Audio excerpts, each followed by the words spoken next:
a sanctuary amidst the unforgiving expanse of space. The orbiter provided a secure haven, sustaining a breathable atmosphere, facilitating precise maneuvers, a payload bay capable of carrying massive spacecraft like the Hubble Space Telescope, and the machinery needed to repair them when needed. For the past 9 minutes, the space shuttle has been powering its way through the atmosphere, propelled forward by 2 massive solid rocket boosters. Completing their duties 2 minutes into the flight, they are now falling back to Earth, where they will be refurbished and reused. The final push comes from the orbiter's 3 main engines, being fed liquid oxygen and liquid hydrogen from the colossal orange external tank at an astonishing rate. Having drained the 700 tons of fuel and oxidizer from its tanks, the time has come to shut down the powerful main engines and jettison the external tank. The astronauts inside the orbiter will find themselves transitioning from an exhilarating, thundering journey to a serene, silent cruise. The space shuttle was not just a rocket, it was a mobile laboratory, a home in space, and it came with all the tools the astronauts needed to not just survive, but to complete complicated tasks in space. This is the insane engineering of the Space Shuttle orbiter.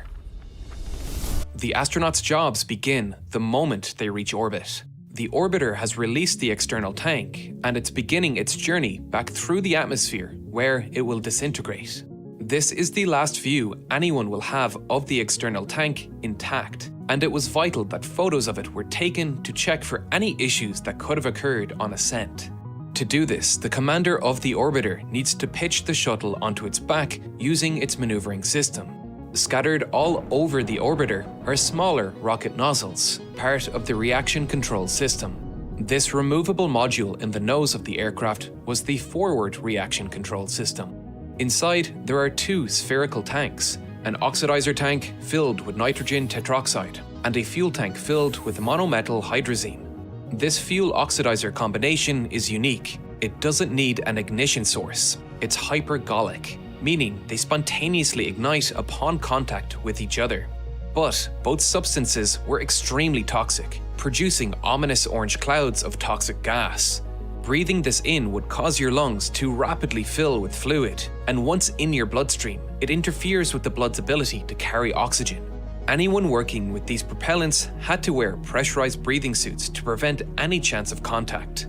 The astronauts also had exclusion zones around these nozzles on spacewalks to prevent any danger of the chemicals coming back aboard. It's an undesirable fuel to work with in many ways, but its advantages were why it was used. These hypergolic fuels were extremely reliable. Igniting on contact with each other removed any need for complicated ignition systems that could fail. They could be stored for longer periods than cryogenic fuels that would have to be continually vented as temperatures rose, which makes cryogenic fuels unsuitable for longer missions like the Space Shuttle. With the longest Space Shuttle mission lasting 18 days, this was critical. The propellants could also be quickly mixed in precise volumes to provide precise and instantaneous thrust control. This was important when maneuvering in close proximity to another spacecraft.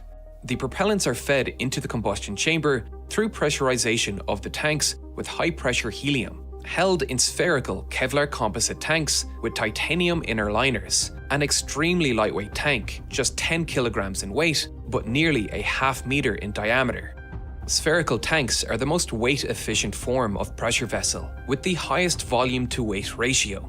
Ideally, all rockets could use spherical tanks, but ultimately, diameters increase too much as volume requirements rise, and it's preferable to minimize the cross-sectional area of the rocket to reduce drag. There is no turbopump needed here. The back pressure from the high-pressure helium provides enough flow rate for the purposes of these low-power rocket motors. In the forward reaction control system pod, there are 12 main thrusters, and there are 12 in each of the left and right rear pods too, for a total of 38 main thrusters, each capable of providing 3,870 newtons of thrust with a specific impulse of 289 seconds. Sometimes even finer control was needed for delicate docking procedures. And for this, the orbiter had 6 smaller vernier thrusters, capable of producing as little as 111 newtons, the same amount of force you would need to lift an 11 kilogram weight here on Earth. With a total of 44 reaction-controlled thrusters scattered around the orbiter, the astronauts needed a way to control them. The controls were located at the commander's seat on the left side of the cockpit and here on the left side of the aft flight deck. The rear position was added to allow the commander to look out this rear window while maneuvering for rendezvous with other spacecraft or releasing payloads. Each station had a square-knobbed controller used for translational movements, in and out, side to side, and up and down, and a more traditional flight stick, which was used to control attitude, pitch, roll, and yaw. There was also a flight computer where desired altitude and velocity changes could be entered with a keypad. Of course, this was all fly-by-wire. The commander's inputs were all fed into a computer which interpreted the commands and decided the best course of action. There was only one notable exception for this fly-by-wire system. I mean, there is nothing mechanically linked to any of the control surfaces or anything. Everything goes through the computer. Everything you touch goes through the computer, and the computer generates everything. We're concerned about things called single event upset. You've probably heard of those before, where a cosmic ray comes in and upsets the computers, and you can recover from anything. But because there was no way to raise the landing gear, we were concerned a single event upset, if there was an automatic computer's way to lower the wheels, that you could get your wheels lowered on orbit and not be able to come home. So we always made that mechanical, and so once we got down to under 300 feet, 200 feet, that was the pilot's main job, was to lower the wheels manually. Putting them back in place required ground crew to push them back in. So, because ionizing radiation in space could potentially trigger the computers to lower the landing gear, and with no way of raising them back up, they were lowered manually.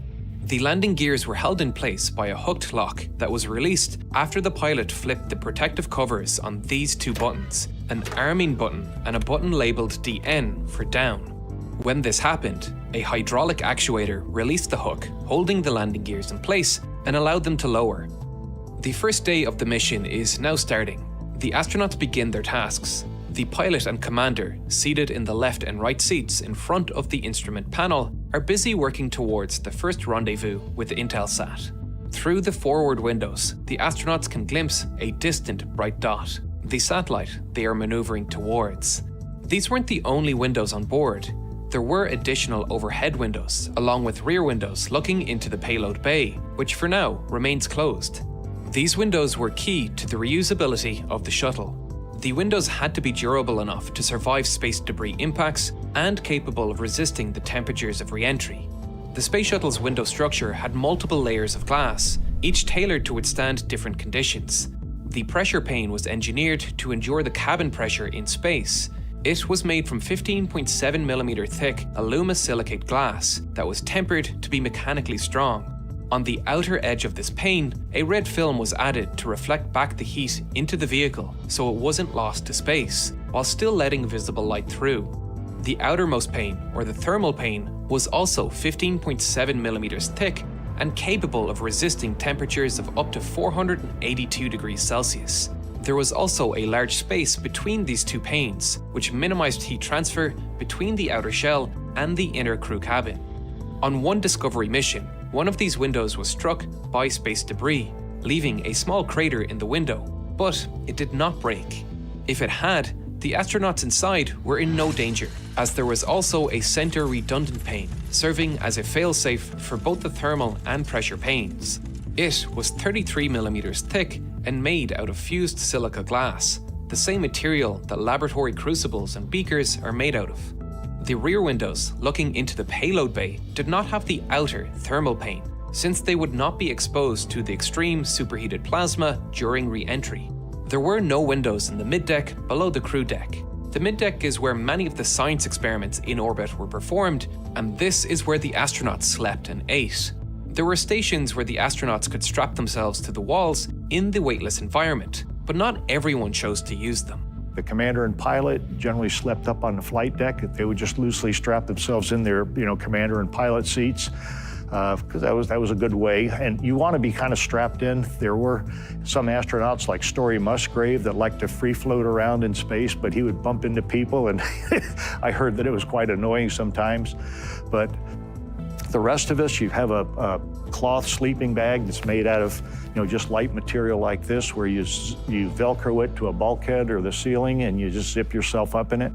The time has now come to open the payload doors. The doors needed to be opened shortly after reaching orbit, as one of the Space Shuttle's vital life support systems required them to be open, the temperature control system. 2 radiator panels are attached to each of the forward payload bay doors. Freon-filled tubes snake around these panels, where they radiate heat absorbed from a heat exchanger located inside the orbiter into space. The payload doors themselves are made from a graphite epoxy composite material, which reduced the weight of the doors by 408 kilograms over a comparable aluminium design. At the time, this was the largest aerospace composite structure ever made. Covering the payload bay, which was 18.3 meters long and 4.6 meters wide. The largest and heaviest payload it ever carried was on STS-93, with the Chandra X-ray Observatory coming in at 22.7 tons, maxing out the shuttle's capacity. This mission came worryingly close to disaster. During each refurbishment of the shuttle's main engines, they were inspected with ultrasound to find signs of damage. In some cases, damage may be detected in one of the liquid oxygen posts that delivered liquid oxygen to the combustion chamber, and instead of replacing the entire expensive and difficult to manufacture injection assembly, the post was simply deactivated with a gold pin that plugged the channel. During the pre-launch startup sequence of the main engines on STS-93, one of these gold pins was ejected out and struck the hydrogen coolant channels in the nozzle, resulting in a hydrogen leak that you can actually see here in images of the launch. The engine detected a decrease in combustion chamber pressure and opened the oxidizer valve to increase thrust. The engine had no way of knowing the issue was a hydrogen leak. It could only detect the drop in combustion chamber pressure and respond by making the combustion less fuel-rich, which increases thrust and temperature.